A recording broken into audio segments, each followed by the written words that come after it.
Week 12 in college football is here, and though there aren't many marquee matchups, there are plenty of decent games on the slate. Number 1 Georgia will face its biggest road test of the season against Kentucky. Number 7 USC will look to make a college football playoff statement versus number 17 UCLA. And number 3 Michigan will face Illinois in its talented defense. These games and a good chunk of others don't look like they will produce upsets, but there's always the potential for chaos this late in the season. Hello, friends, and welcome to the Week 12 edition of TXN Sports World College Football Thursday. I am your host, Anthony Florio, joined, as always, by good old MF Michael Fletcher. Maybe awaiting the presence of Michael Bullock. If he comes in, we'll catch him up on what he missed. If not, then we'll hopefully have him with us tomorrow night for the Cerebral Smack Talk. We actually have a game in progress right now, but you're not really going to want to tune in because it's pretty much open and shut here. There's about 3 minutes to go in that game. It's on ESPN. The number 21 Tulane Green Wave all over the SMU Mustangs. 59-17, Tulane all over SMU. And it looks like Tulane's going to win that thing unless something really out of the ordinary happens here. But let's be realistic. That's not going to happen. So I think we could pencil that in for a Tulane win. So, all right. So with that, let's get into our first. Now, remember, college football playoff rankings as always. And excuse me. So I'm trying to find this first matchup. I don't think I have anything on this one. Maybe I do, maybe I don't. Just trying to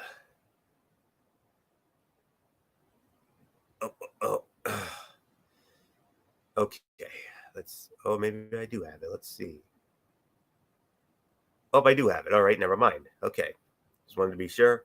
All right. It's not often we have one of these games, but we've got one anyway. How about an 11 a.m. start time? Yeah, we got one right here. As it will be the number 17 or in this case the number 20 UCF Knights squaring off against the Navy Midshipmen. And that'll be over on ESPN2, FBC Mortgage Stadium in Orlando, Florida. Sorry, my thing's running a little slow here. I apologize for that. All right, there it is. Yep, it's in Orlando, Florida. Yep, that's right. FBC Mortgage Stadium, Orlando, Florida. And this one will be over on ESPN2. We have Brian Custer, Dustin Fox, and Dana Boyle on the call, and UCF opening up as a 16-point favorite. UCF looks like the best bet for a Group of 5 team to earn a New Year's 6 bowl bid. The Knights are the highest-ranked team, non-Power 5 squad, and have won their last 3 games, beating 2 ranked opponents in Cincinnati and Tulane. Head coach Gus Malzahn has found success with quarterback John Reese Plumlee, who transferred from Ole Miss. Plumlee has thrown for 2,015 yards, 12 touchdowns, and 6 interceptions. He also leads the Knights' rushing attack with 708 yards and 9 touchdowns. UCF is a 16.5-point favorite against 3-7 Navy, which is in the midst of a third straight below 500 season. Knights should win big at home. I got UCF rolling 42-10. UCF all over Navy. Not much more to say. MF, come on in. 11 a.m. start. UCF welcoming in Navy to kick off the slate of week 12. Yeah, and I'm also with you on this one. I don't think there's really much for us to talk about here. I also believe that UCF should win this game and win this game pretty comfortably. So yeah, it's all yours, man. So let's move on. All right, MF, and you'll be starting it off. The first of 4 12 noon games, 4 12 noon games on the schedule, and only fitting, MF, it's your team that's starting it off. You're now number 3, Michigan Wolverines, Senior Day at the Big House, Michigan Stadium, Ann Arbor, Michigan, their home finale, as they will be hosting the Fighting Illini of Illinois. one of our games of the week. This will be over on ABC. Sean McDonough, Todd Blackledge, Molly McGrath, Todd McShay will be there. Michigan opening up as an 18-point favorite. MF, a couple weeks ago, this was looking like a potential game of the week, but Michigan keeps on rolling. Oh boy, Illinois. Oh boy, two in a row, and now they got Michigan. Oh boy, talk about a dream season turning into a possible nightmare here. Yeah, and this was going to be a tough matchup, and it still will be a tough matchup. Illinois is a very good defensive team, so don't expect, don't try to sleep on them. Even though I do believe Michigan will win the game, if you're a Michigan Wolverine fan, don't get too complacent now because of the fact that yes, you see the light at the end of the tunnel. Yes, you know what the next game is. The next game is Ohio State at the Horseshoe, and everything is riding on that game too.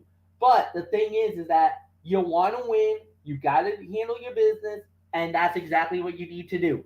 So you win this game, it puts you, that much more closer. And I think that's the exact way you got to kind of think about it. So I do believe Michigan will get the job done. It is senior day. Floyo, you alluded to it. And I do believe Michigan will win this game. So there's really nothing more to say. Anthony, it's yours. This game looked a lot more intriguing a couple of weeks ago before Illinois dropped 2 straight games to Michigan State and Purdue. The Fighting Illini have an impressive defense, but they've allowed 54 points in their last 2 games. Unfortunately for Illinois, Michigan's offense is showing no signs of slowing down. Wolverines are putting up 41.4 points a game, including an average of 43.4 points when playing at home. Quarterback J.J. McCarthy's numbers have regressed in recent weeks, but running back Blake Corum has had over 100 yards on the ground in every game since Michigan's win over Maryland on September 24. Michigan is an 18-point favorite against Illinois. The Wolverines' offense shouldn't have too many problems against the Fighting Illini defense that has been struggling in recent weeks. If Illinois can win the Big Ten West, we could see this matchup again in the Big Ten Championship. Keyword could. But for right now, MF, I'm with you. I got Michigan rolling in this one. 38-13, Michigan all over Illinois. And like MF said, don't take Illinois lightly, Michigan. Don't look past these guys. Take care of your business. And then set up what could be a potential game of the century next week. All right. So with that being said, let's move on. Next high noon game features the team right underneath Michigan, the number 4 TCU Horned Frogs, the toast of college football this year, the darling of this year. But they got a tough one. They got to go on the road to the Baylor Bears. Oh boy, that's not going to be easy, especially with the game being at McLean Stadium in Fort Worth, Texas, or Waco, Texas, rather. Over on Fox, big noon Saturday. And believe it or not, it's not the Gus Johnson crew. It's actually Jason Benetti and Brock Hewitt. They're actually going to have this game. And TCU is opening up as only a 2.5-point favorite. All right. Less than a week after vaulting into the playoffs top 4, TCU did a good job at showing it is for real. The Horned Frogs went on the road and beat a ranked Texas team in Austin 17-10. TCU's best chance of making the playoff is to remain unbeaten through the regular season. This week, TCU has to go on the road yet again to face a Baylor team that is 6-4. This should be a pretty entertaining matchup, as the Horned Frogs are just 2.5-point favorites. TCU has won the last 2 over Baylor. Going on the road back-to-back weeks is tough for any team, but TCU will need to be careful not to let the playoff hype get to them. The Horned Frogs have had close wins in each road game they played this season, not to mention Baylor, the reigning Big 12 champions, would love to spoil the Horned Frogs' playoff hopes since the Bears are essentially out of the Big 12 race. I think TCU can win against a struggling Baylor team on Saturday to reach 11-0. I could see them putting it away late in the 4th with a late score, and win a little more comfortably. I'm going to go with TCU. I say TCU wins it 24-13. TCU keeps this magical season alive. Knock off Baylor 24-13. MF, if there was ever a trap game for TCU and for them to be on upset alert, this is the game This right is here. it. This is it. There's no doubt in my mind. If they win this game, there's only maybe a couple of games left that they just need to go through. And then obviously the Big 12 championship, if they get through that, they're going to be dancing in the Final Four. They're going to be playing for the national championship. They will be in the college football playoff. And that's the ultimate dream. Um, Obviously, if they fall, that opens the door for Tennessee. That opens the door for USC. Hell, you might even. There's an outside shot, but you can't disagree with it or you can't deny it. There's even a shot for Alabama. And I know a lot of people will be like, no, Bama, no way. But trust me, you know that committee will always find a way to sneak them in one way or another. But if you're USC right now, if you're um if you're literally in the top 8. So I mean right now you're looking at, if you're literally in the top 8 of the college football playoff ranking, you all have your eyes on TCU right about now. Because if TCU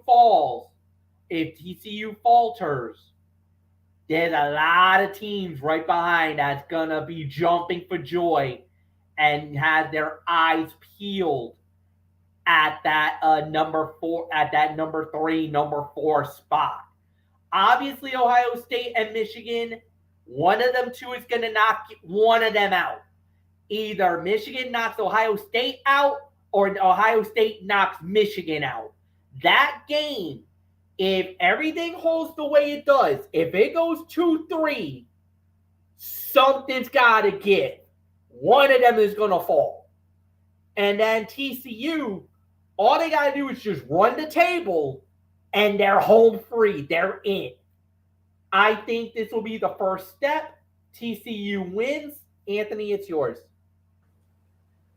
Oh man, you're getting me hyped for this. I love it. That's why you're the hype man. Always have been and will be. All right, here we go. Speaking of Alabama, MF, I'm glad you brought them up because Alabama happens to be next on our docket here. The now number 8 Alabama Crimson Tide back at home at Bryant-Denny Stadium in Tuscaloosa, hosting the Governors of Austin Peay. This will be over on ESPN Plus with Mike Morgan, Dave Steckel, and Lauren Sisler. I don't have a spread here, but you have to imagine Alabama's got to be. Alabama's an overwhelming favorite. Yep. Yeah. I think I started the last one. So, MF, I got to correct you on something. Alabama's not even playing in the SEC championship. It's LSU and Georgia. So, let's be realistic. Yeah. I think for the first time in a long time, I think we're going to have an Alabama free college football playoff this year. The only reason why I say that it goes like this. You know that there's always chaos. Of course. And then the thing is that look at all the teams that are still there. Tennessee has a loss. LSU has a loss. What other team? Who's that number 7 team? Because I know they also have a loss. USC has a loss. The thing is that if you really think about it, there is a legitimate scenario where Alabama can get through. But they would need major league chaos to run amok in order for them to get there. Yes, Alabama will not be in the SEC championship game. Yes, that probably might be their death nail where they might be out of it. But like I said, there's always something crazy with college football. One major upset, one major scenario that could break out, and there's a scenario where Bama could find their way in. And like I said, they would literally need to be absolute madness that needs to happen this week, next week, and at the championship game levels in order for us to realistically start yelling, start thinking that maybe Bama has a shot. I know a lot of people are like, oh, there's no way, there's no way, there's no way. Trust me, guys, there is a path. As crazy as it sounds, there is a path for Bama to get there. But again, they would need an avalanche of craziness for it to happen. But Bama can only handle what they can handle. They gotta. It's Austin P. Even though they're 7-3, but this is an Alabama team that has been struggling, and I will openly admit it. What they've been doing this season, the last few weeks has been absolutely shocking. A lot of people did not think that this was going to happen to them. And what really triggered it was really when they ran into Texas and almost lost that game. Almost lost it. Many people thought they should have lost that game. I agree. Then you had the close call with Texas A&M. They finally got upended. That was when Tennessee got them. Game of the year. Then and then LSU got them. And then LSU got them. And barely got by Ole Miss last week. Now, obviously, Iron Bowl is right around the corner. Next week. Against Auburn. Yes, that's a big one. Absolutely. Even though Auburn, openly admitted, has been struggling. This has been one of their worst years. So everybody's going to be like, Bama's going to do it. Next victim. It's over. Again, the only way that Bama can get there is they would need a lot of teams to lose. And I mean a lot of teams to lose in order to get there. Like, you would need USC to lose another game. Tennessee would have to lose another game. Michigan would probably have to lose the next two. They would have to lose to Illinois and then get crushed by Ohio State at the big game at Ohio State Stadium the week after. They would need to get obliterated in order for that to happen. Then you would need Georgia to beat LSU in the SEC championship, which could happen. Then you would need TCU to lose. Maybe 2, maybe 3. And there's a scenario there where Bama could get in. I hate to say it. There is a scenario. But again, they would need absolute chaos to run them up. But let's start with the obvious. Bama wins against Austin P. And then we're going to have to wait and see where the chips fall, where they may, with the remaining games. So I'll leave it at that. Florio, it's yours. Alabama did a good job of rebounding from its loss to LSU, beating Ole Miss for the 7th straight time. Brian Branch broke up Jackson Dart's touchdown pass attempt in the game's final minute. That the Crimson Tide will likely miss out on the playoff for the first time since 2019 is obviously a big storyline. But as long as Nick Saban is in Tuscaloosa, Alabama will be just fine. FCS team Austin P, which is 7-3, won't upset the Tide. Next victim, 45-6, Alabama all over Austin P. And we have a final from Thursday Night Football. The Tennessee Titans defeat the Green Bay Packers 27-17 on what was literally the frozen tundra of Lambeau Field on a cold and, yes, snowy night at Lambeau. It wasn't an all-out snowstorm. It was more like flurries, I guess you could say. But Tennessee, nonetheless, they went into Lambeau and won there for the first time since 2004. So big win for them. We'll get more into that on Saturday night on NFL Saturday. But getting back to this, I believe we have one more 12 noon game left. And it will feature the number 19 Florida State Seminoles at home against the Raging Cajuns of Louisiana. And just looking for my notes. Okay, yep. This will be on RSN, or it'll also be on ESPN3. If you can find it, you'll find Tom Wormy, James Bates, and Wiley Ballard on the call for that one. Florida State opening up as a 24-point favorite, Doak Campbell Stadium in Tallahassee. So, just trying to find it in my notes. Here we go. All right.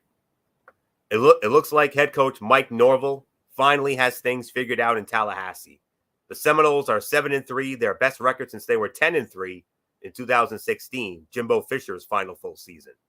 FSU has had an impressive last few weeks as well, beating Georgia Tech, Miami, and Syracuse by a combined 102 points. In those 3 wins, quarterback Jordan Travis threw for 9 touchdowns and only 1 interception.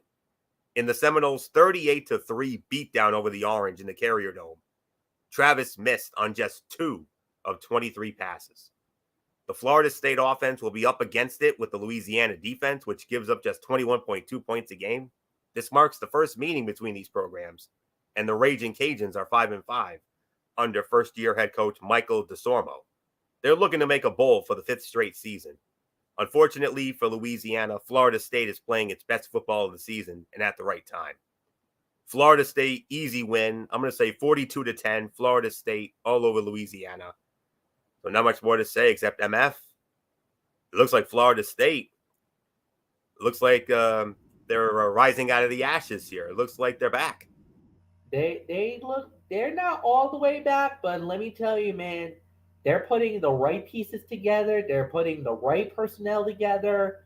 The coaching staff looks pretty strong, and give them a recruiting class next year. Florida State could be back in that ACC mix, and they could cause a lot of havoc, a lot of problems, and a lot of people are going to have a lot of nightmares seeing that Seminoles coming back. You know, it's been a number of years, a long time since Florida State has been this relevant in college football. And let me tell you, man, I think it'll be a great welcome to see them come back. So we'll see how it plays out. But yeah, I got nothing more to say. It's going to be interesting and it's going to be pretty fun. So yeah, Florida State should win. And Florida, it's yours. All right, MF, you'll be starting off on our. Well, that's it for the noon games. Now we have a 2:00 game that we'll be getting into. The number 15, Kansas State Wildcats on the road against the West Virginia Mountaineers. Mountaineer Field at Milan Puskar Stadium in Morgantown, West Virginia. This game can be seen over on ESPN Plus. And on the call for that one, just trying to find it in my announcer notes here. All right. It will be Mark Neely, Barrett Brooks, and Torrey Petrie. They will be on the call for that one. Kansas State opening up as a 7.5-point favorite. MF, Kansas State, West Virginia. Your thoughts? This could be a dangerous game, and I might have to call upset alert for Kansas State because of the fact that Adrian Martinez will not be playing in the game. That's actually going to be a very scary proposition for them. It's going to be an interesting game. It's going to be a good one, but I do believe K-State will have just enough offensive work just to get to the end, and I do believe that they'll win this one. So I really got nothing more to say, and I do believe that it will be K-State winning. But Anthony, I think this could be tough. This could be closer than what the experts have it. 7.5. I think it might be even less than that. So, but I do got K-State winning, so it's yours. Kansas State looks primed to get a spot in the Big 12 championship game next month, but it has to get past 4-6 West Virginia to do so. The Wildcats are 5-2 in Big 12 play, right behind 7-0 TCU. Kansas State beat West Virginia 34-17 last season, a win that snapped a 5-game losing streak to the Mountaineers. The Kansas State offense should have the advantage against the WVU defense. Mountaineers rank 101st in total defense, allowing 415 yards a game. K-State will likely have to rely heavily on running back Deuce Vaughn, as starting quarterback Adrian Martinez is reportedly out for multiple weeks, as MF just mentioned. Martinez suffered an apparent leg injury last week against Baylor. Backup Will Howard threw for 196 yards and 3 touchdowns in the Wildcats' 31-3 win.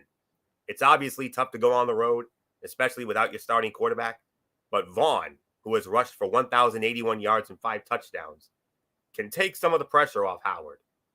The Mountaineers' defense gives up 147.2 yards a game on the ground, which ranks 66th nationally. I agree, MF. I'm going with Kansas State to win this one as well. Final score for me, I'm going to say 28-21. Kansas State knocks off West Virginia. Excuse me a minute. All right. So with that, let's continue on. It's not often we get this start time, but how about a 2:15 kickoff? A kickoff at 2:15. Yeah, you heard me right. It'll feature the number 23 Oregon State Beavers on the road against the Arizona State Sun Devils from the legendary Sun Devil Football Stadium in Tempe, Arizona. You know, formerly Sun Devil Stadium, of course, where the Cardinals used to play. ESPN2, that's where you'll find it. Anish Shroff, Brock Osweiler, and Taylor McGregor will have the call. Oregon State opening up as an 8-point favorite. So dive on into this one. Oh. I don't know how that happened, but all right. Just give me a moment here. I'm trying to. All right, I got it. Okay. Oregon State is having another successful season under Jonathan Smith, reaching 7 wins for the second consecutive year. And the Beavers will have a great chance to reach 8 wins for the first time since 2012 against Arizona State. Sun Devils are having a down year, to say the least, since firing head coach Herman Edwards on September 18. Arizona State is 2-5. It started 1-2 and has dropped its last 2 games to UCLA and Washington State by a combined 24 points. The Sun Devils defense ranks 105th nationally in points allowed a game at 30.8. Oregon State, meanwhile, puts up 32 points a game with an offense that has had to change quarterbacks. Chance Nolan was injured October 1, but Ben Goldbrinson has stepped in nicely, throwing for 1,042 yards, 7 touchdowns, and 3 interceptions. Nolan had yet to be fully cleared for practice last week, so it looks like Goldbrinson will be behind center yet again. The Beavers are 8-point favorites and have been playing much better than the Sun Devils this season, so I like Oregon State in this one. Oregon State wins. My final score, 35-17. The Beavers all over Arizona State. Don't look past these guys, Oregon State, because MF, we all know what's next for Oregon State. Next week, the Civil War with Oregon.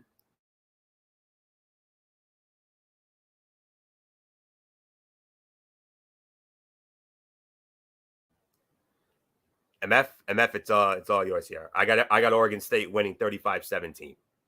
Yeah, so I got, I'm also with you on this one. I got Oregon State. I mean, it's what they've been doing this season has been pretty remarkable. 7-3. Look, they got a big win over California, a huge win over California. And I think they'll continue their winning ways. So yeah, I got Oregon State winning. So let's go on to now the 3:30 slate. Not so fast, my friend. We have That's right. There's one more. 2:30 Yep. kickoff. And MF, we it's not only senior day for your Michigan Wolverines, it's also senior day for my number 18 Notre Dame Fighting Irish at Notre Dame Stadium, as it's their senior day, their home finale, and they're going to be welcoming in the Eagles of Boston College on NBC. Jack Collinsworth, Jason Garrett, and Zora Stevenson. Notre Dame opening up as a 20.5-point favorite. MF, I mean, we talked about it with Notre Dame. You know, they got off to a very rough start. They started 0-2. They've gone 7-1 since that 0-2 start. And I know everybody always likes to think about, with these two teams, the the one memory that always comes up when it comes to Boston College and Notre Dame is 1993. Enough said. Yes. We know what that's all about. But We all know what that's all about. to be honest and realistic, I don't see 93 happening again here. Don't lay the chickens before the eggs hatch there, Florio. Remember, Boston College came off an upset. They knocked off NC State. So keep your. I don't want to. Fair enough. Yeah, I mean, don't do that now. Nope, not gonna do that. That's how upsets happen. This is true. When you start underestimating your opponent and you're thinking, all is good. Oh no. And the next thing you know, you get a big fat L on that record. So I know. I mean, trust me, I've seen crazier things happen in college football. So I'm not doing it, man. I mean, that's what you talk about 93. You talk about that infamous 93.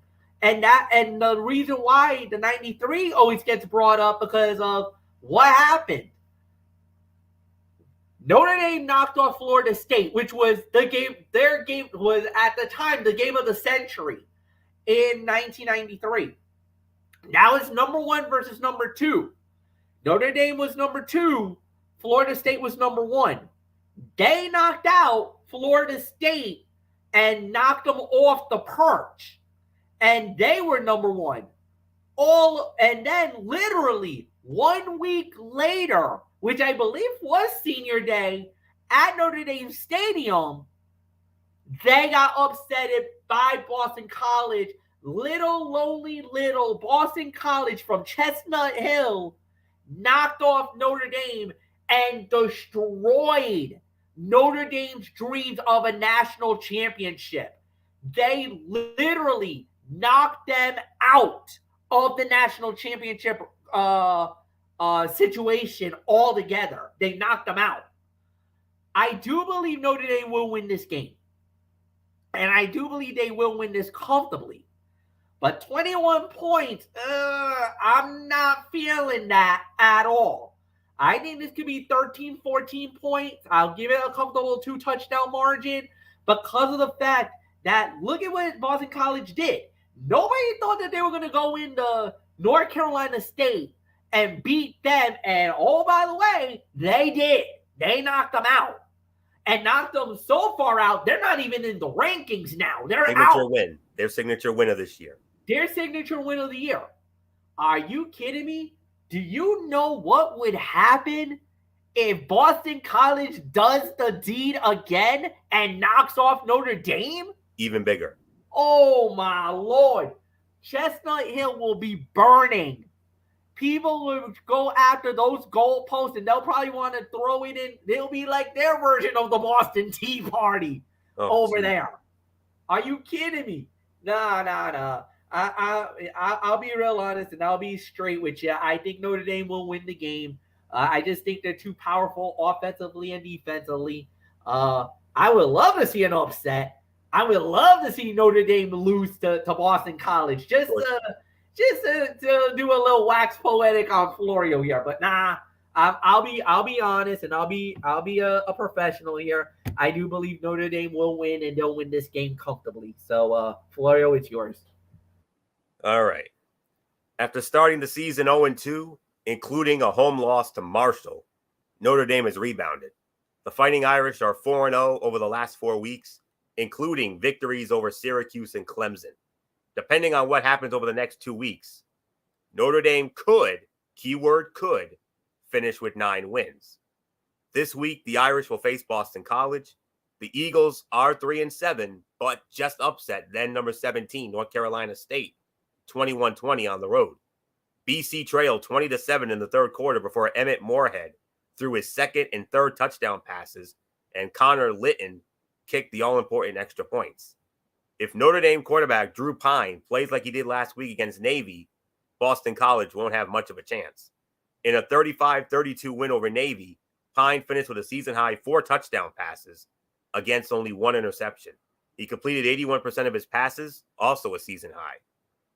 The Eagles secondary allows 209.3 yards a game in the air, which ranks 43rd nationally.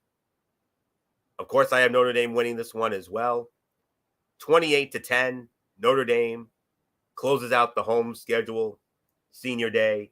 They get the big win, 28-10, before their big game next week against USC. Ooh, in the Coliseum. That's going to be fun. All right, so now, MF.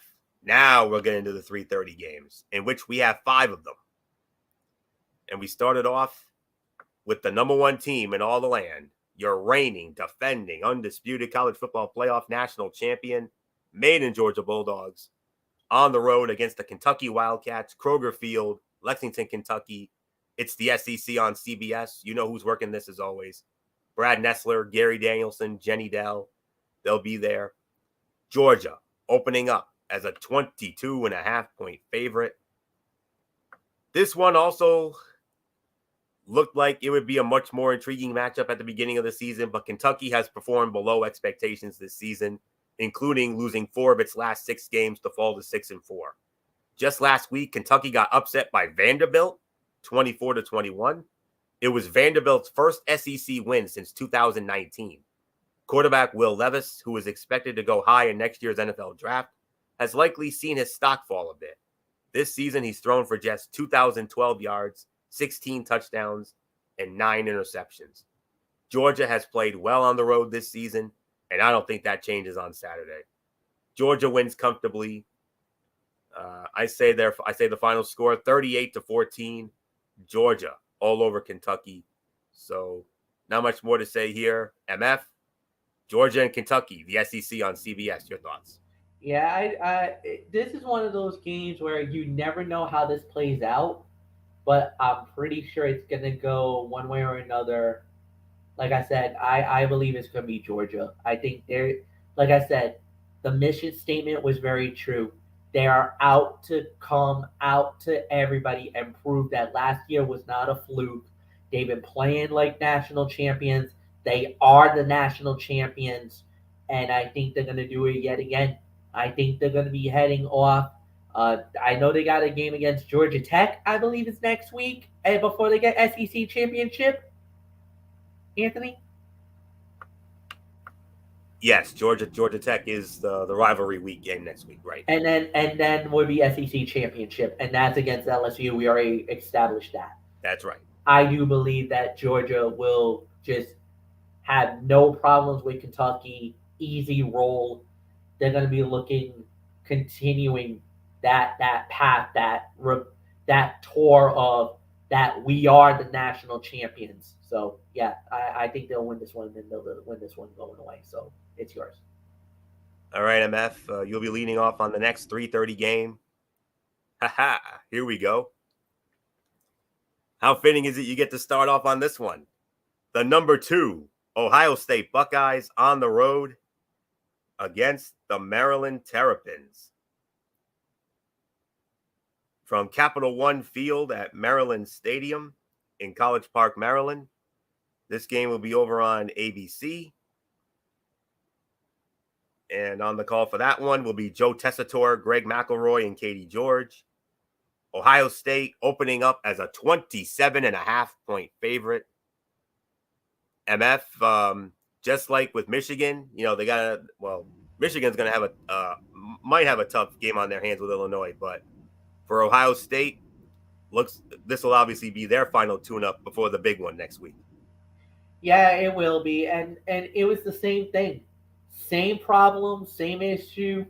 Maryland started out pretty decent, playing pretty well. However, they had 2 devastating losses the 2 devastating back-to-back losses that they suffered.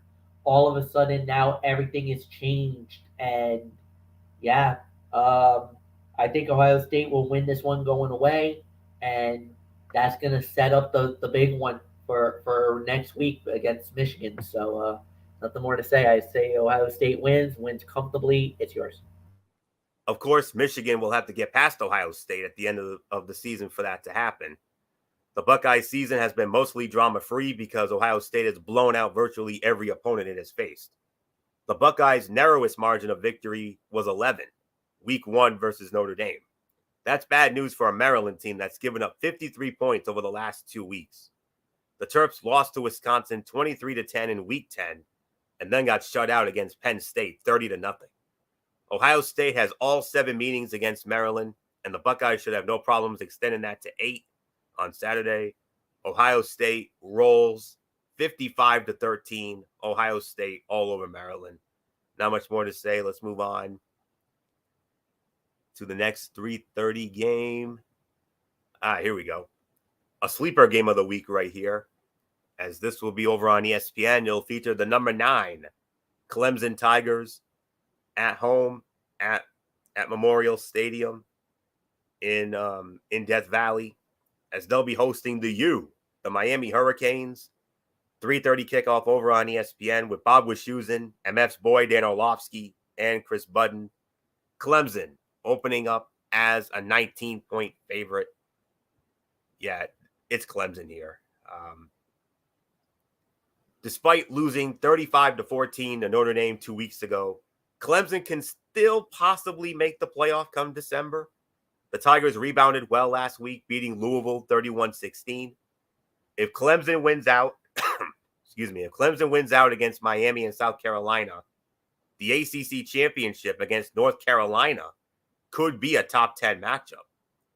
Clemson shouldn't have too much trouble against Miami. The Canes are 5-5 and at risk of missing out on a bowl game for the first time since 2012. Miami was unable to participate in the Sun Bowl last season because of a COVID-19 outbreak. Quarterback Tyler Van Dyke has a shoulder injury and missed last week's game against Georgia Tech. Backup Ja'Cory Brown threw for 136 yards and 3 touchdowns in his first career start. Clemson likely has to keep winning big to make up for its loss to Notre Dame, and I think the Tigers will do just that here.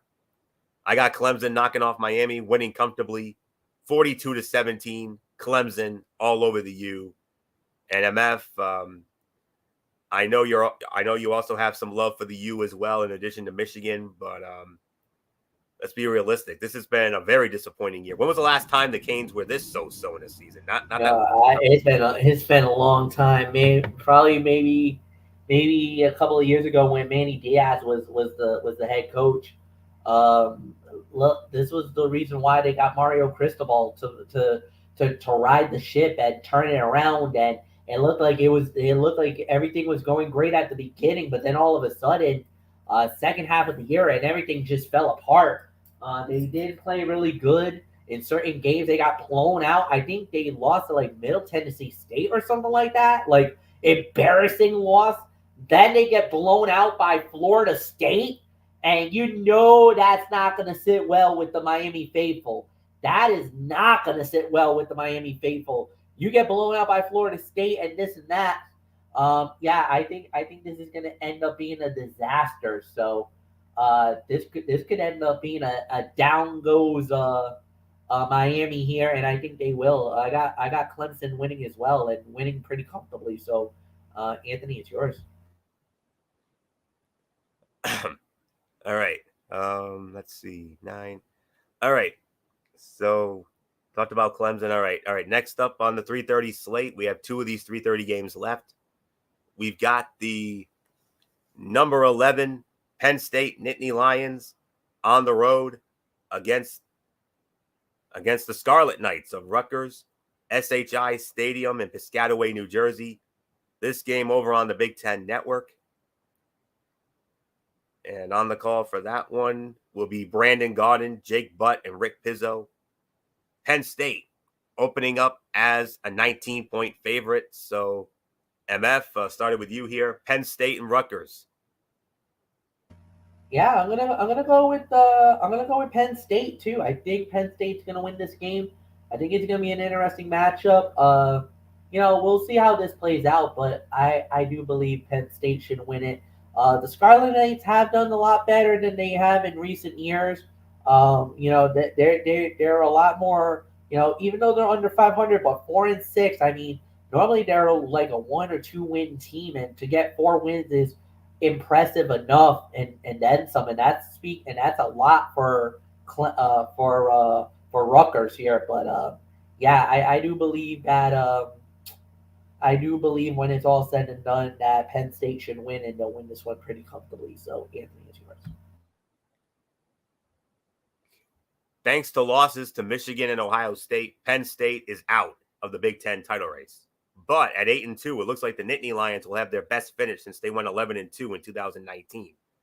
The offense has improved a lot in the running game this season thanks to true freshman Nicholas Singleton. He's rushed for 801 yards and 10 touchdowns. Last week against Maryland, he broke the program record for rushing scores by a freshman. The Nittany Lions will take on a Rutgers team that is 4-6, with losses in 3 straight games to Minnesota, Michigan, and Michigan State.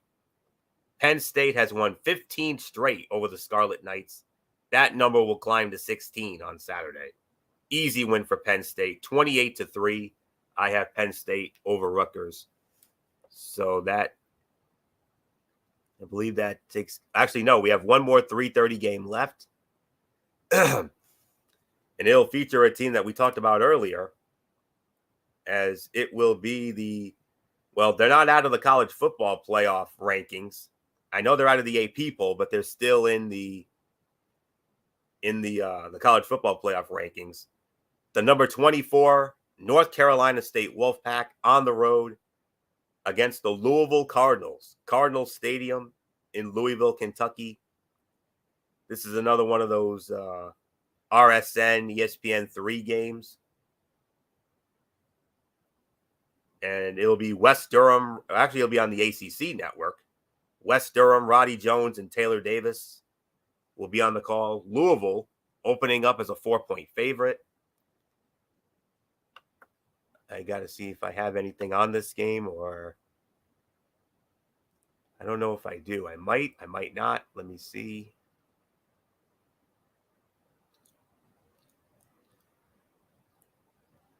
I don't think I do. Let me see.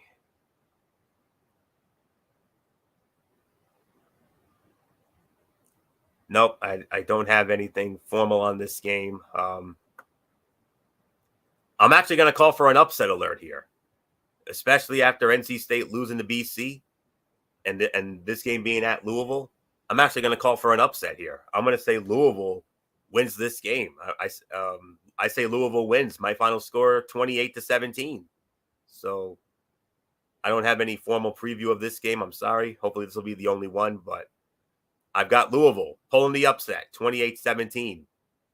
MF, we talked about it. NC State losing to BC. Now they got to go on the road to Louisville. I don't like their chances, to be honest with you. Normally, I agree with you, but it doesn't look like Louisville is going to have their best because the problem here is that, I mean, they might not have one of their best receiver, one of their running backs, and they might not have one of their quarterback either. They might not even have their starting quarterback for Louisville. Malik Cunningham is questionable with the separated shoulder. So if he can't go, I'm sorry, Anthony. I might have to disagree with you and say NC State escapes with the win. So I'm gonna. That's what I'm gonna say. I'm gonna say NC State escapes, and I think they're gonna win this game. So I really got nothing more to say. So Florio, it's yours. All right, MF, you'll be leading off the next one. A 4:00 game here, only one. Oh, all right, hold on. Let me see here. Okay, just wanted to be sure. All right. We have the number 25 Cincinnati Bearcats on the road against the Temple Owls, Lincoln Financial Field in Philadelphia. This game over on ESPN University. And on the call for that one, Noah Reed and Renee Ngalia. And Cincinnati opening up as a 17-point favorite. All right, MF, Cincinnati and Temple, your thoughts? This is one of those games where I'm going to go with Cincinnati. I just feel like right now with the way they've been playing, yes, it's not the best that they have done all season long, but still, they're 8-2. They've been amazing. I do believe they'll win this game too, and I think they'll win this one pretty handily. They just feel like a hot, that they got the hot hand right now. So, they barely got by Eastern Carolina last week. I I just feel like they're destined. So for me, give me Cincinnati. I think they're gonna win this one. Anthony, it's yours. Cincinnati is just a year removed from making history as the first Group of 5 team to qualify for the playoff. The Bearcats are 8-2, so another bid won't be coming, but they're still having a good season. And at 5-1 in conference play, they have a great chance to make the AAC championship game. The Bearcats look primed to move to 6-1 against Temple, which is 1-5 in the conference and has lost 5 out of 6. Unsurprisingly, Cincy is a 17-point favorite. Cincinnati had to replace longtime quarterback Desmond Ridder this season, but Ben Bryant has played well, throwing for 2,602 yards, 20 touchdowns, and 7 interceptions. Cincinnati has won 2 straight over Temple and will likely make it 3. Cincinnati, easy win, 28-6, Cincinnati over Temple. A rare 5:30 kickoff up next, as it will feature the number 13 North Carolina Tar Heels, as they will be at home. They will be at home against the Georgia Tech Yellow Jackets. Kenan Memorial Stadium, Chapel Hill, North Carolina. This game over on ESPN2. Beth Mowens, Kirk Morrison, Stormy Bonantoni on the call. Carolina opening up as a 21-point favorite. It's Carolina. I mean, what else is there to say? As I try to find this in my notes here. All right. The more North Carolina keeps winning, the more intriguing the upcoming ACC championship game against Clemson looks. UNC improved to 9-1 with a 36-34 win at Wake Forest last week. The Tar Heels will face Georgia Tech, which has lost 3 of 4 playing under interim head coach Brent Key. Redshirt freshman quarterback Drake May has been outstanding for the Tar Heels. He's thrown for 3,412 yards, 34 touchdowns, and only 3 interceptions. He leads the Tar Heels in rushing as well, with 584 yards and 5 touchdowns. He leads the nation in total offense by 310 yards. Georgia Tech is 96th nationally in total defense, allowing almost 405 yards a game. May and company should have a big day. Easy win for Carolina, 42-9. I got Carolina all over Georgia Tech. So not much more to say here. MF, Carolina. Yeah, I agree. I think North Carolina will continue their hot streak. I think they're playing really well. And yeah, there's really nothing more to add. So I got Carolina winning as well. So Florio is yours. Prime time, MF, and you'll be starting it off. Only one 7 o'clock game. But we got another sleeper matchup here, as it'll be the number 5 Tennessee Volunteers on the road against the South Carolina Gamecocks. I forgot the. That's right. Williams Bryce Stadium, Columbia, South Carolina. This game will be over on ESPN. And believe it or not, look who's calling it. Chris Fowler, Kirk Herbstreit, and Holly Rowe. They're actually going to have this game on ESPN Saturday night at 7. Tennessee opening up as a 22-point favorite. All right, I'm at Tennessee on the outside looking in. They're at South Carolina. Then they got Vandy after that. What do they have to do? What do they need to do to find a way into the playoff after this outstanding dream season? The biggest story that everybody's saying is that Tennessee still has a shot to get in. Yes, they do. They got a shot. But the thing is that I kind of feel like without them being in the SEC championship game, that is going to hurt their chances. So they're going to need chaos. They're going to need maybe a TCU to lose, maybe. And one thing is they would need LSU to lose as well. They're going to need Georgia to hold firm, maybe Ohio State to win their game. And then for some reason, they gotta hope and pray USC does not win the Pac-12. They're gonna need the USC not to win the Pac-12, and they're gonna need TCU. Now, if TCU wins, all right, fine, they go through. But the one thing that could actually hurt them if Michigan gets by. Because if Michigan goes through, Ohio State will have one loss, and then then you got to start putting that name, one against the other. Where you going to go there? I don't know. I say right now, I would go and say that I would pick Tennessee to win. They're just gonna have to keep playing the way they're playing, and we'll see how it plays out. So there's nothing more to say. So Florio, it's yours.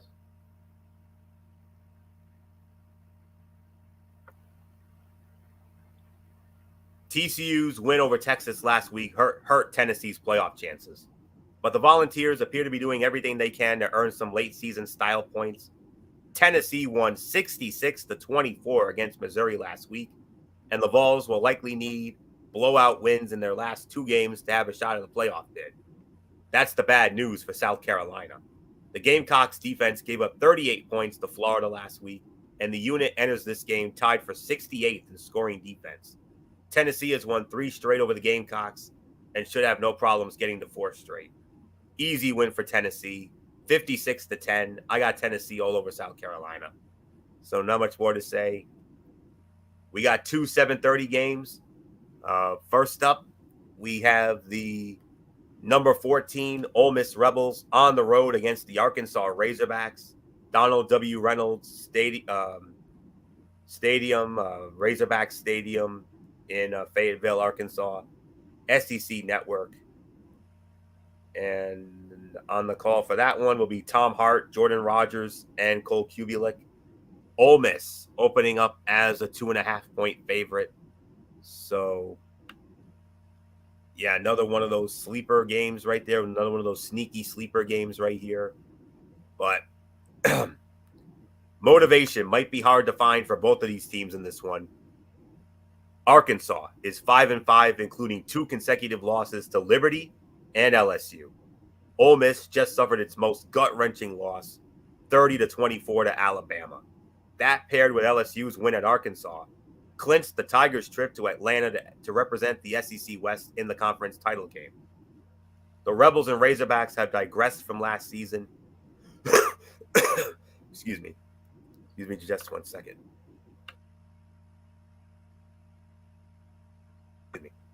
All right. Rebels and Razorbacks have digressed from last season when Ole Miss went 10-3 and Arkansas finished 9-4. With little to play for, I wouldn't be surprised if neither team looks like it wants to be there. How will head coach Lane Kiffin get his team to respond this week? Ole Miss beat Arkansas 52-51 last season. If Razorbacks quarterback KJ Jefferson is healthy, this one might be another shootout. Kiffin will be looking to silence his critics, who say he might have reached his ceiling at Ole Miss with 3 losses to Alabama in 3 seasons. I like the Rebels to rebound against a depleted Hogs offense. 38-20, I got Ole Miss winning over Arkansas. So, not much more to say. MF, Ole Miss, and Arkansas. Your thoughts? Yeah, I'm gonna say the same thing. I got Ole Miss knocking off Arkansas as well. I think it's gonna be a close game. I think it's gonna be very interesting to watch, to say the very least. But other than that, nah, that's my feeling as well. So I'm with you on this one, Anthony. I got Ole Miss knocking off Arkansas. It's gonna be close, but I just feel like we got what I think that's gonna be the best outcome there. So nothing more to say. It's yours. MF, are you ready for Bedlam? Oh boy. That's the next one. All right. The ABC Saturday night game of the week, Bedlam. The number 22 Oklahoma State Cowboys on the road against the Oklahoma Sooners, Gaylord Family Memorial Stadium in Norman, Oklahoma. On ABC, it's not Chris Fowler, Kirk Herbstreit, and Holly Rowe. They're working Tennessee and South Carolina. Working this game will be Dave Patch, Dusty Dvoracek, and Tom Luginbill. Oklahoma opening up as a 7.5, and yes, Oklahoma opening up as a 7.5-point favorite. All right, MF, Bedlam. How do we feel about it? Reason why I think you're seeing why everybody is going and thinking that Bedlam is actually going to go in the way of Oklahoma, the starting quarterback for for Oklahoma State, Spencer Sanders, Yep, right? that's What? right. Yep. Is actually injured. It's an Oh, undisclosed injury. We don't know what it is right now. They said, and as a matter of fact, he has been declared out of the game. ruh-roh. Yup, Rutrow indeed. Of course, you also got Brandon Johnson, the wide receiver. He is set to come back. He is set to return. He had an undisclosed injury, but they're saying that he will go and he will play. But you lost your starting quarterback, and the only major injury for Oklahoma right now is Javon Baines or Javon Barnes, and he is actually a game time decision. As of right now, you lose your starting quarterback. He's out for the game. You're going to Bedlam. You're going to Norman. Oh, I want to do it. I want to do it. I want to do it. Oh, I can't. I got to do it. I got to call it. Upset. I got to pull it. Oklahoma wins it. I was there's something there. I don't know why. It's just there's something that makes me want to say it, and that's why I thought about it. And you know how hard it is for me to pull the trigger on upsets. I don't Same do for it me. very often.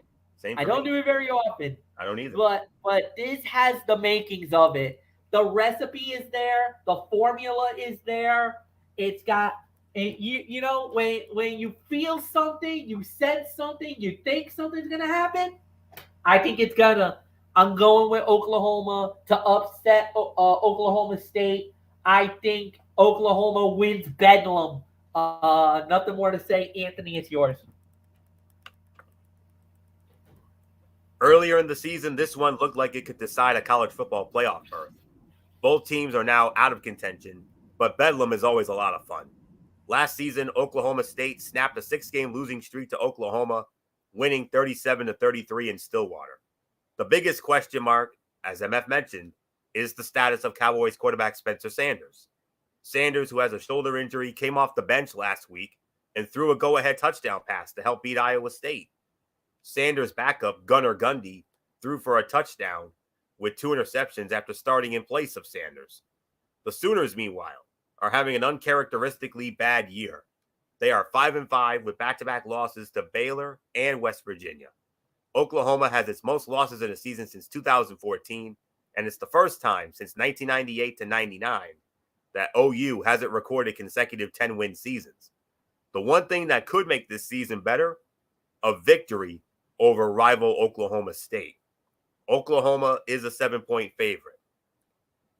If Oklahoma State were to win this game, I wouldn't be surprised. I wouldn't. But I got to take a chance on Oklahoma, even though it's reluctant more than anything else. But I'll go with Oklahoma. I'll call for it. 28-24, I say Oklahoma wins. But if OK State wins, I wouldn't be surprised. So, all right. Let's see. 4 games left. And up next, it's the first half. I know you all have been waiting for this. It's the first half of our Pac-12 double main event. The first of 2 huge games in the Pac-12. And we started off with the number 7. And this is an 8 o'clock kickoff, by the way. The number 7 USC Trojans on the road against the number 16 UCLA Bruins from the legendary Rose Bowl in Pasadena.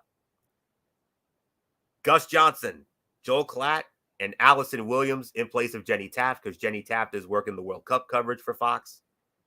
And USC opening up as a 2-point favorite.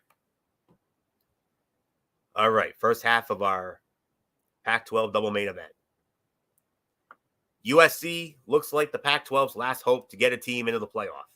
If TCU stumbles or a couple of 2-loss conference champions emerge, the Trojans could have a shot. USC is 9-1 and will close its season with 2 ranked opponents in UCLA and Notre Dame. Saturday's game looks like USC's biggest test yet. The Bruins are 8-2 with losses to Oregon and Arizona. They beat the team that beat USC earlier in the season in Utah. Like USC, UCLA has an offense that scores a lot of points. With quarterback Dorian Thompson-Robinson and running back Zach Charbonnet, the Bruins average 39.5 points a game, good for 11th in the country. But the USC offense is even more explosive. The Trojans rank third nationally with 42.4 points a game. Quarterback Caleb Williams has thrown for 3,010 yards, 31 touchdowns, and only 2 interceptions. It sure looks like this matchup will be a shootout. If that's the case, USC's red zone defense might have the edge. The Trojans allow opponents to score on 76.2% of trips, tied for 18th nationally. UCLA, meanwhile, is 121st, allowing scores on 91.9% of red zone possessions. Tough game, but I got to go with USC. I think USC will find a way. I think USC steals one in the Rose Bowl, pulls it out, barely. 38-35, USC over UCLA. Oh, MF, the ramifications and implications in the Pac-12 in the first half of our huge Pac-12 double main event. Yeah, and the thing is that these are the games that decides who goes to the Pac-12 championship, and the winner of the Pac-12 gets the golden ticket to the Rose Bowl. And that's the granddaddy of them all. That's the dream.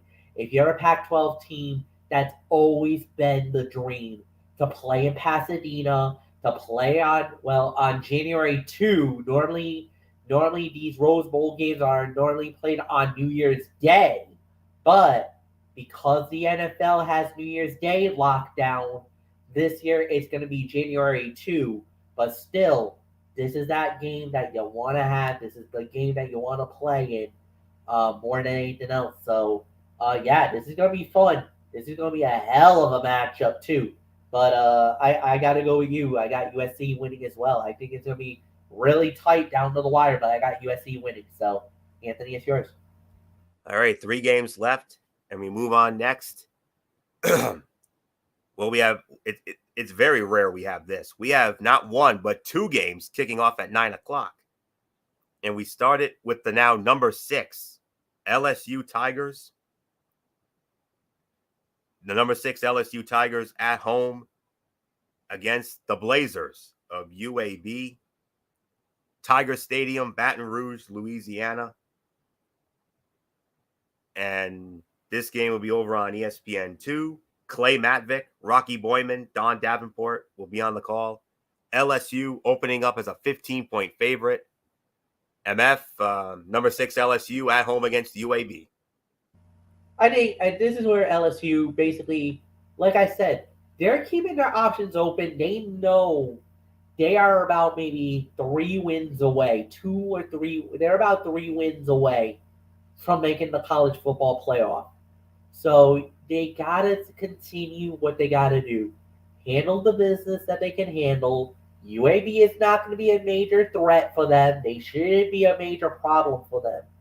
So they should be able to win this one pretty easily and have no problems. They just got to stay the course. Like I said, they're 3 wins away. If they win their next 2, then they got the SEC championship, which is Georgia. You beat Georgia, you're guaranteed a spot in the college football playoff. I don't care who you are, what situation you are in. If LSU beats Georgia, they deserve to be in the playoff. Flat out. Nothing more to say. Florio, it's yours.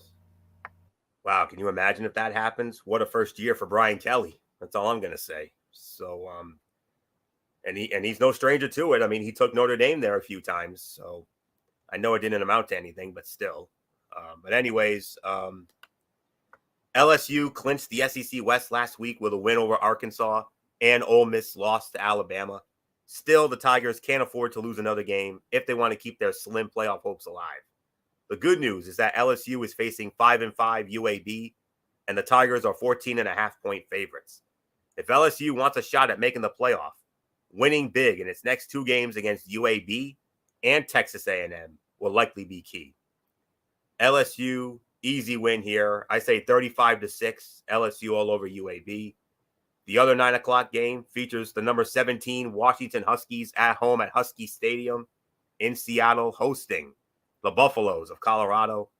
This will be on the Pac-12 network with Ted Robinson and Yogi Roth. Washington opening up as a 31-point favorite. It's Washington. I mean, especially after that huge win, Washington wrecked Oregon's chances of getting into the playoff last week as the Huskies upset the Ducks, stole one in Eugene, 37-34. After starting the year 4-0, the Huskies had a 2-game losing streak to UCLA and Arizona State. Since then, Washington is 4-0, including a 24-21 win over Oregon State the week before the Oregon game. Colorado, meanwhile, is having an abysmal season. Head coach Carl Dorrell was fired after the Buffaloes dropped to 0-5. The week after, Colorado beat Cal 20-13, but the Buffaloes lost their next 4 games. At this rate, they look like they'll finish with their worst season since 2012 when they were 1-11. Washington's momentum will be way too much. The Huskies should win big to snap a 2-game losing streak against the Buffaloes. Easy win for Washington, 34-3. Washington all over Colorado. MF, obviously, Washington will keep that huge momentum going after their biggest win. And how long has it been since they had a win of that magnitude last week? Man, it was ages. It's been a long time, but it was a big win. That was a big moment for them, and um, it was awesome. There was really nothing more to say. Um, but I do agree. I think Washington will keep the hot hand going, and there's really nothing more to say. So, Anthony, it's yours. All right, MF, the final game of the week, the other half of the huge Pac-12 double main event, Pac-12 After Dark on ESPN. It features the now number 10 Utah Utes on the road against the number 12 Oregon Ducks. Autzen Stadium, Eugene, Oregon, on ESPN. Dave Fleming, Rod Gilmore, Tiffany Blackman on the call. Utah opening up as a 2-point favorite. All right, MF. Utah and Oregon, the other half of our Pac-12 double main event to close out Week 12. I gotta go Utah here. I think Oregon really stubbed themselves, and I don't know if they're gonna recover from that. Utah's been up and down all season long. They've been very consistent. They've been really good. I kind of feel like Utah's gonna figure out a way and they'll get the job done. So give me Utah to win it, Anthony. You got the final say tonight. Alrighty. This game appeared to have playoff implications before Oregon's loss to Washington last week. Still, it should be a good matchup even if it doesn't have national implications. Utah beat Oregon twice last season, including 38-10 in the Pac-12 title game, but this matchup seems to go toward the home team. In the last 3 regular season meetings between these two, the home team has gotten a victory. That's likely why Oregon, this spread has Utah as a 2-point favorite, but in some other spreads, Oregon was a 3-point favorite. I'm not understanding. That must have been earlier in the week, but the Ducks offense has had tremendous success under quarterback Bo Nix. It ranks 4th in scoring offense nationally, averaging 42.2 points a game. Nix is in the top 20 in passing nationally, having thrown for 2,774 yards, 24 touchdowns, and 5 interceptions. Oregon will be facing a tough Utah defense, though. The Utes rank 22nd in total defense, allowing about 328 yards a game. Utah is also 10th in turnover margin, having picked up 19 takeaways. This one should be close throughout, and it'll be interesting to see how Oregon responds after a tough loss. With all due respect, MF, I actually disagree with you. I actually have Oregon winning this game. I think they bounce back. It won't be easy by any means, but I got Oregon winning 38-35. I got Oregon winning. So with that will put the bow on this Week 12 edition of TXN Sports World College Football Thursday. We want to thank you all so very much for tuning in. We'll be back with you tomorrow night, 11 p.m. Over on MF's channel, Brace Fan 95, for another edition of the Cerebral Smack Talk, as we will review Friday Night SmackDown, AEW Rampage, and we will preview the AEW Full Gear pay-per-view that goes down this Saturday night. And then from there, Saturday night, 10:30, right back here on the Tone 25, the Week 11 edition of TXN Sports World NFL Saturday.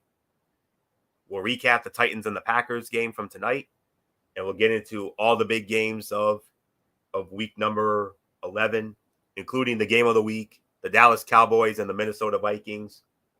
Some other great matchups as well. We'll get into all that on Saturday. Sunday night, 10 p.m. over on MF's channel of Race Fan 95. Special edition of Talking Wrestling TXN, as we will have the recap of AEW Full Gear. Monday night, Ridiculously Raw, as we kick off Survivor Series week. Monday Night Raw, go-home show for Survivor Series. And in a special Tony's Take, I'm going to give you the results of the Impact Wrestling Overdrive event that goes down tomorrow night. I'll have the results of all that. All right. Now, normally on Wednesday, we usually do Wednesday Night Madness, with NXT, AEW Dynamite, Thursday Night Football, and all that stuff. No. Not this week. This Wednesday, for 1 week only, we're going to put NXT and AEW Dynamite on the burner. This is per a conversation MF and I had, one of our usual behind-the-scenes chats after our shows. And we agreed that that on Wednesday night, either 10 or 10:30, we are going to have our annual football feast. You know what that means. We're going to preview the 3 NFL Thanksgiving games, and we're also going to preview the full slate of college football, rivalry week, and it's loaded, folks. It is loaded, let me tell you. The headline game, obviously, Michigan and Ohio State. That's the big one. You've also got the Iron Bowl, Auburn and Alabama. You got Notre Dame against USC. You got the Civil War, Oregon and Oregon State. Michigan State and Penn State. Florida State. Just to name a few of the exciting games that you're going to see as part of our special football, our annual football feast on Wednesday night.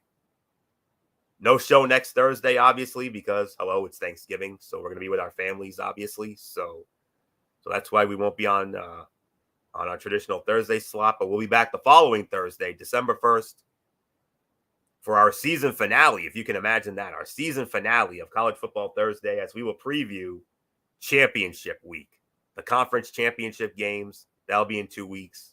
So mark that on your calendar. So with that puts the bow on this. So until tomorrow night for the Cerebral Smack Talk with MF over on Brace Fan 95, Anthony Florio here for good old MF Michael Fletcher. And in spirit, Michael Bullock. And of course, as always and forever, the First Lady, Dee Dee Woodson. You know the routine, everybody. Thumbs up. Talk to you later. Yeah. Throw it up Fortune 4 style. Bye for now, my friends. God bless. Be good to each other. Have a blessed Friday. And until tomorrow night, for the Cerebral Smack Talk, you've been watching the Week 12 edition of TXN Sports World College Football Thursday, right here on the Tone 25 on YouTube and StreamYard.com. For everybody who's been a part of this one, for now, Anthony Florio. So long. Bye, everybody. Bye.